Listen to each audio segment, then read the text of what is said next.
Pag-uusapan natin dito ang Gilas Pilipinas at yung mga pumasok ng teams dito sa FIBA Asia Cup. 12 teams na kaibigan, kayanin kaya ng ating national team. At pag-uusapan din natin yung mga players natin na malapit na palang maging local dito sa FIBA dahil sa residency. Kailan kaya ito? Ange Kouame, Michael Phillips at Malik Diouf. Ang lalaki niyan kaibigan. Simulan po natin sa Gilas Pilipinas at FIBA Asia Cup. Sa tagumpay at mga panalo na sinapit ng ating Gilas nitong mga nakaraang buwan, ay dumaan naman po tayo ngayon sa mga pagkatalo. 4 na sunod-sunod na pagkatalo mula Doha Cup hanggang third window. Isa sa pagkatalo natin ay sa minamahinang team noon na tinatambakan lagi ng Gilas, ang Chinese Taipei o ang Taiwan. Pero mas malakas na po sila ngayon. Dalawa bali kasi ang import nila, si Brandon Gilbeck, 7-foot center ang naturalized, at yung isa naman Senegalese na local, si Muhammad Albachir Gadiaga na naka 21 points sa laban nila sa Gilas. Ito po ay Senegalese talaga pero doon siya nag-aral sa Taiwan, doon pa siya nag-high school, kaya na-approvean po siya ng FIBA nito lang 2024.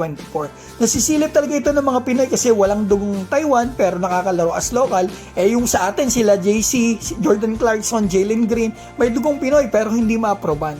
Kaibigan, correct me if I'm wrong sa pagkakaunawa ko po base sa mga nabasa ko, mas mahigpit po itong FIBA sa by blood kaysa sa residency. Kagaya ni Clarkson ayaw pagbigyan ng FIBA as local kahit may dugong Pinoy dahil sa batas nila na kailangan makakuha ng Philippine passport before mag-16. Pero sa residency rules ng FIBA, eto magbe-benefit din talaga tayo dito mga kaibigan ng malaki balang araw.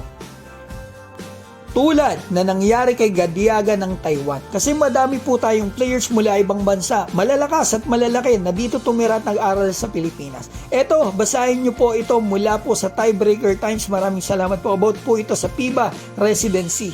If a player was unable to obtain a local passport by the age of 16 but studied and played professionally in that country, he will be granted local status. It usually takes 10 years to complete the residency. Yan po ang naging dahilan kaya naging local sa Gilas Pilipinas si Christian Stanhardinger at eto si Chris Newsam. At ang mga susunod na possible ma-aproban as local sa Gilas via residency approval ay sina Mike Phillips ng Lasal. Pilang po ito mga kaibigan, hindi lang nakakuha ng Philippine passport before mag-16, so mga 3 to 4 years na lang po ito local na sa ating national team. At eto, maganda to. Ange Kouame, ang tagal na sa Pilipinas, dito nag-aral pero kailan kaya posible maging local? Ang good news kaibigan next year po, 2026, 10 years na siya mula nang dumating siya sa Pilipinas para mag-aral sa Ateneo. Isang taon na lang po, posibleng local na si Ange Kouame sa Gilas Pilipinas base sa residency rules. At ang isa pa na higante na possible maging local sa Gilas balang araw ay halos same situation po ng kay Gadiaga ng Taiwan. Senegalese din to mga kaibigan, nag-aral at naglaro sa Pilipinas, dito na rin nag-pro si Malik Diouf. Ito po yung higante dati ng CEU na lumipat po at nag-champion pa sa UP at naglaro nitong nakaraan lang sa Zamboanga Valientes. Kung hindi ako nagkakamali sa nakita ko, 2018 po ito dumating o naglaro sa CEU. So 10 years, ito 2028, local na siya sa Gilas Pilipinas base sa residency rules. Grabe pala mga kaibigan, ang magiging laki at lakas ng Gilas Pilipinas sa susunod na mga taon.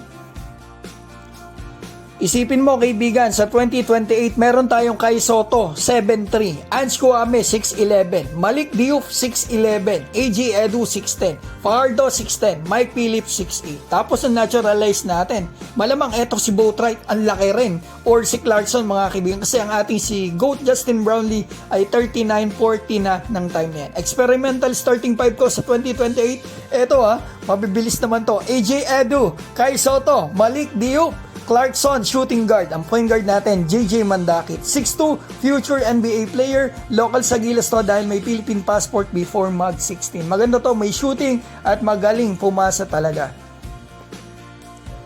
So eto, pag-usapan natin ng mabilis mga kaibigan yung mga pumasok na teams na po dito sa FIBA Asia Cup. Yung top 2 teams po sa bawat group ay pasok na para sa FIBA Asia Cup. So 12 na mga kaibigan yung pumasok. Makikita natin dyan yung mga talagang malalakas na team. Australia, Lebanon, New Zealand, nandyan din ang China at Jordan. Mga kaibigan, sa tingin po ba ninyo kayanin ang ating national team dito sa FIBA Asia Cup?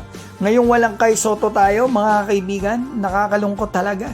Mga kaibigan, hindi nakakalaro si Kai. Ang dami natin pagkatalo nang mawala si Kai. Kaya sana maging mabilis ang kanyang recovery. Hindi man siya umabot dito. May pag-asa po si Kai sa November sa FIBA World Cup qualifiers. At ito, para may idea tayo, may papasok pa po bukod dito sa 12 na 4 pang team. Mula po yan sa mga number 3 dito sa group. Tanggal na po lahat ng number 4. Yung mga number 3 hatiin sa dalawang group yan, mga kaibigan, may 4 na papasok.